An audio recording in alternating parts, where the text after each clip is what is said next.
രാഷ്ട്രീയ നിരീക്ഷകൻ മാധ്യമപ്രവർത്തകൻ ശ്രീ എൻ ശ്രീകുമാർ നമുക്കൊപ്പം.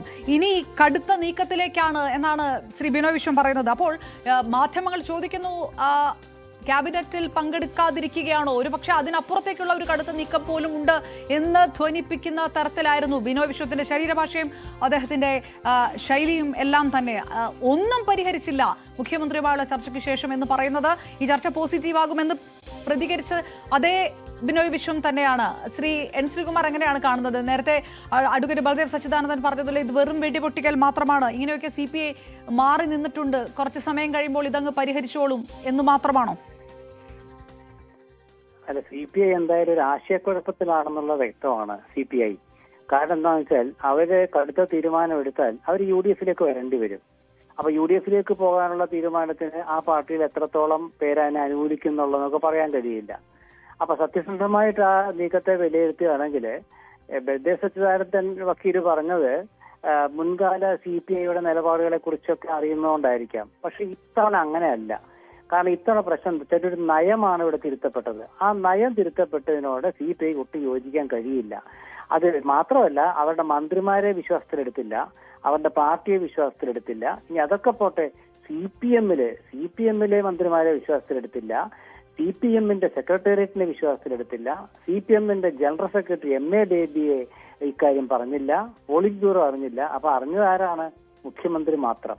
അപ്പൊ മുഖ്യമന്ത്രി മാത്രം ഇത് തീരുമാനം എടുത്തുകൊണ്ടാണല്ലോ മുഖ്യമന്ത്രി വരുന്നവരെ കാത്തിരുന്നത്.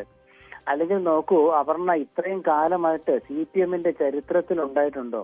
അതായത് ഒരു സെക്രട്ടേറിയറ്റോ പോളിറ്റ് ബ്യൂറോയോ എടുക്കേണ്ട തീരുമാനം തീരുമാനം എടുക്കാതെ മുഖ്യമന്ത്രിയെ കാത്തിരിക്കുക CPI ആയിട്ട് ചർച്ച ചെയ്യാൻ. എന്നിട്ട് മുഖ്യമന്ത്രിയിൽ എന്താ ചർച്ച ചെയ്തെന്ന് വെച്ചാൽ ഫോണിലായിരിക്കും ചർച്ച ചെയ്തിട്ടുണ്ടാവുക.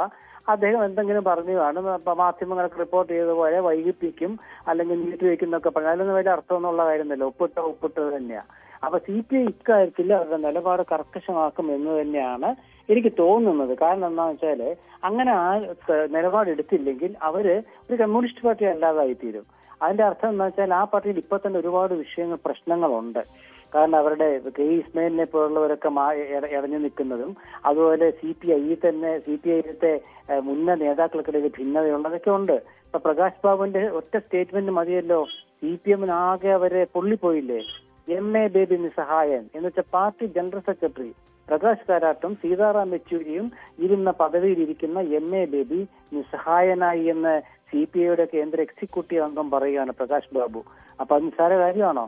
അതായത് ശ്രീ എൻ ശ്രീകുമാർ, CPM-നകത്ത് തന്നെയുള്ള അഭിപ്രായ ഭിന്നത CPI-യിലൂടെ പുറത്തു വരുന്നു എന്നാണോ പറയുന്നത്? അങ്ങനെയാണെങ്കിൽ അത്തരം സംഭവങ്ങൾ ഇതിന് മുൻപും ഉണ്ടായിട്ടുണ്ട്. പക്ഷെ അത് ഒരുപാട് മുന്നോട്ട് കൊണ്ടുപോകാൻ അതുകൊണ്ട് തന്നെ CPI-ക്ക് കഴിഞ്ഞിട്ടുമില്ല. അങ്ങനെയൊക്കെ തന്നെ തീരില്ലേ?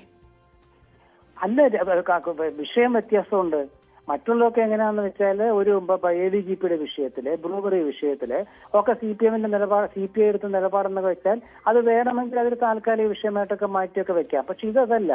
ഇതെന്ന് വെച്ചാൽ കേന്ദ്ര വിദ്യാഭ്യാസ നയം, അതായത് CPI-യും കേന്ദ്ര വിദ്യാഭ്യാസ നയത്തിൽ പെടുന്ന അവരാരോപിക്കുന്ന RSS-ന്റെയും BJP-യുടെയും വിദ്യാഭ്യാസ നയങ്ങൾ കമ്മ്യൂണിസ്റ്റ് പാർട്ടി നടപ്പാക്കണം. അത് നടപ്പാക്കാൻ പറ്റില്ല എന്ന് CPI പണ്ടേ പറഞ്ഞിട്ടുണ്ട്, CPM പറഞ്ഞിട്ടുണ്ട്. പക്ഷെ CPM അവരുടെ നയം മാറ്റി, ഞങ്ങളുടെ നിലപാട് മാറ്റി എന്ന് പറഞ്ഞ് അവർ എന്താ വെച്ചാൽ അവർ കേരള പാർട്ടിയായി മാറുകയാണ്. CPM കേരളത്തിലെ CPM-ആയി മാറി. കേന്ദ്ര CPM വേറെയുണ്ട്, കേരള CPM വേറെയാണ്. അപ്പൊ ഇവിടുത്തെ കേരള CPM-ന്റെ പോലെ ഞങ്ങൾക്ക് നിലപാട് മാറ്റാൻ പറ്റില്ല, അവസരവാദം എടുക്കാൻ പറ്റില്ല, പണത്തിനായിട്ട് നയം വിൽക്കാൻ പറ്റില്ല എന്നൊരു തീരുമാനം CPI എടുത്തിരിക്കുകയാണ്. അത് അവർക്ക് സമൂഹത്തിൽ ബോധ്യപ്പെടുത്തി കൊടുക്കണമെങ്കിൽ അവരുടെ തീരുമാനം ബലപ്പെട്ടതാകണം. ആ തീരുമാനം ആദ്യം അവരെടുക്കാൻ സാധ്യത എനിക്ക് തോന്നുന്നത് മറ്റന്നാളത്തെ മന്ത്രിസഭാ യോഗത്തിൽ നിന്ന് അവർ മാറി നിന്നേക്കും. അതിന്റെ പ്രധാനപ്പെട്ട കാരണം എന്ന് വെച്ചാൽ ഈ മന്ത്രിസഭാ യോഗത്തില് ഈ വിഷയം ചർച്ചയ്ക്ക് വരികയാണെങ്കിൽ CPI-ക്ക് വിയോജിച്ച് മന്ത്രിസഭാ യോഗം ബഹിഷ്കരിക്കേണ്ടി വരും. അതല്ലെങ്കിൽ അവർ ഒപ്പിട്ട് കൊടുക്കുകയാണെങ്കിൽ അത് മന്ത്രിസഭ അംഗീകരിച്ചു എന്നുള്ള രീതിയിലേക്ക് വന്ന് CPI അപ്രസക്തമാകും. അതുകൊണ്ട് മന്ത്രിസഭാ യോഗത്തിൽ പങ്കെടുക്കില്ല എങ്കിൽ അവർക്ക് ഇതിൽ നിന്നും രക്ഷപ്പെടാൻ സാധിക്കും. പക്ഷെ അത് ഒരു മന്ത്രിസഭാ യോഗത്തിൽ കൊണ്ട് കഴിയില്ലല്ലോ. അപ്പൊ അതുകൊണ്ട് അവരെനിക്ക് തോന്നുന്നത് ഒരു തീരുമാനം എടുക്കുമ്പോൾ അത് LDF-ൽ ഈ വിഷയം ചർച്ച ചെയ്ത് ഘടകകക്ഷികളുടെ അഭിപ്രായം കൂടെ കേട്ട് അതിനുശേഷം ഈ വിഷയം മന്ത്രിസഭയെ ചർച്ച ചെയ്ത്, അതായത് ഞങ്ങൾ ഒപ്പിട്ടത് ഞങ്ങൾ റദ്ദാക്കാൻ പോകുന്നു എന്ന രീതിയിലേക്ക് ഇടതുമുന്നണിയെ കൊണ്ട് തീരുമാനം എടുപ്പിക്കാനായിരിക്കും CPI ശ്രമം. അത് നീണ്ടു പോകുമ്പോൾ എന്താണ്, ഈ അധ്യയന വർഷം ഇപ്പൊ ഇത് നവംബർ ആകാനാ പോകുന്നത്. ഡിസംബർ ജനുവരി കഴിഞ്ഞാൽ ഫെബ്രുവരി മാർച്ച് ഒക്കെ പരീക്ഷയാണ്. അത് കഴിഞ്ഞാൽ തെരഞ്ഞെടുപ്പും വരും. അപ്പൊ എന്താണ്, വിദ്യാഭ്യാസ നയമൊന്നും നടപ്പാക്കേണ്ടി വരില്ല. അപ്പൊ അതിലേക്ക് പണം മേടിക്കണമെങ്കിൽ ഇപ്പൊ CPI പണം മേടിക്കാൻ അറിഞ്ഞോളണമെന്നില്ല. അങ്ങനെയൊക്കെ ആയിരിക്കും അവർ ഉദ്ദേശിക്കുന്നത്. കാരണം ഇനിയിപ്പോ 2-3-4 മാസം കഴിഞ്ഞാൽ തെരഞ്ഞെടുപ്പ് വരാൻ പോവല്ലേ. അപ്പൊ അതുകൊണ്ട് ഇനിയിപ്പോ മന്ത്രിസഭായോഗം ബഹിഷ്കരിക്കാതെ തന്നെ മന്ത്രിസഭായോഗം ചേരുമ്പോൾ അത് അതിനൊക്കെ ചില നടപടിക്രമങ്ങളൊക്കെ ഉണ്ടല്ലോ. അങ്ങനെയൊക്കെ വേണം നീട്ടിക്കൊണ്ടൊക്കെ പോകാം, കുഴപ്പമൊന്നുമില്ല. CPIയുടെ മുഖം രക്ഷിക്കാൻ വേണ്ടി ശ്രമിച്ചേക്കാം. പക്ഷേ ഇലക്ഷനാണ് വരുന്നത്. എന്ത് സർക്കാർ, ഇതെന്ത് സർക്കാർ എന്ന് ചോദിച്ച CPI ആണ്. ഇലക്ഷനിൽ ഐക്യത്തോടെ മുന്നേറാൻ പറ്റുമോ? LDF ഇനി അധികാരത്തിൽ പക്ഷേ അപ്പോഴും ശ്രീ എൻ ശ്രീകുമാർ, തദ്ദേശ തെരഞ്ഞെടുപ്പാണ് ആദ്യം വരുന്നത്. അത് CPM-നേക്കാൾ CPI-ക്കാണ് മാറി നിന്നാൽ നഷ്ടമുണ്ടാവുക സ്വാഭാവികം അല്ല. തദ്ദേശ തെരഞ്ഞെടുപ്പ് വരുന്നതിന് മുമ്പ് ഈ പ്രശ്നം തദ്ദേശ തെരഞ്ഞെടുപ്പിൽ ഇവരെങ്ങനെയാ നേരിടാൻ പോയി പറ്റുക? അതാ ഞാൻ പറഞ്ഞത്. എന്ത് സർക്കാർ, ഇതെന്ത് സർക്കാർ എന്ന് ചോദിച്ചിട്ട് CPI വേണ്ടിക്ക് വോട്ട് ചോദിക്കാൻ പറ്റുമോ ജനങ്ങളോട്? പഞ്ചായത്ത് ഇലക്ഷനിൽ അവർ വേണേൽ വാർഡുകളിൽ ഏതെങ്കിലും വാർഡ് ഇലക്ഷൻ എന്ന് പറഞ്ഞാൽ നമുക്കറിയാമല്ലോ, വ്യക്തികളുടെ സ്വാധീനം വളരെയാണ്. അപ്പൊ ഏതെങ്കിലും വാർഡുകളിലൊക്കെ ജയിച്ചാൽ തന്നെ ഇടതുമുന്നണി സംവിധാനം തകർന്നു പോയില്ലേ? ഇപ്പൊ നിങ്ങൾ നോക്കൂ, ഇടതുമുന്നണിയിൽ CPIയുടെ എതിർപ്പോടു കൂടിയാണ് കേരള കോൺഗ്രസ് മാണി വിഭാഗത്തിലെ നമ്മുടെ ജോസ് കെ മാണി വിഭാഗത്തിനെ കൊണ്ടുവന്നത്.